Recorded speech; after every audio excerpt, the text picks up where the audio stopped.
I was born into responsibility for my lands and waters simply through being born on my lands and understanding that I need my lands and waters to survive, and that the land will take care of us if we take care of it. And it's unfortunate that due to colonialism and capitalism, picking up that responsibility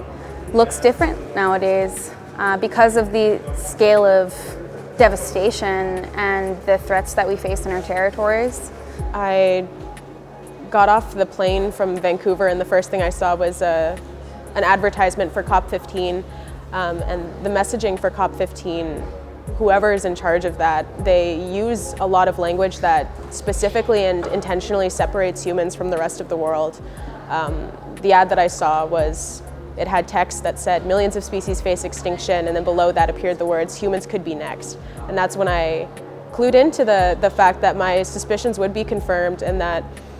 this is not a space for Indigenous people to find prosperity. This is a space for colonialism to consolidate its power in the few decades we have left with our land. Traditionally, for young people, I think that our responsibility, upholding it looked more like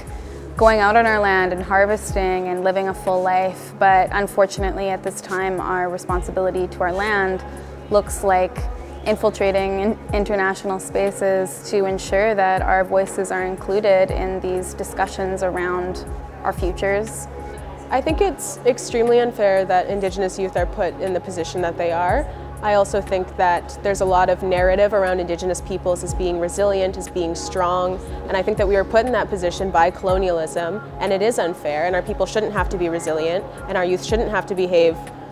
like adults in the way that they're forced to. They're very uncomfortable and alienating spaces because they don't include our worldview or our way of life, and they only seek to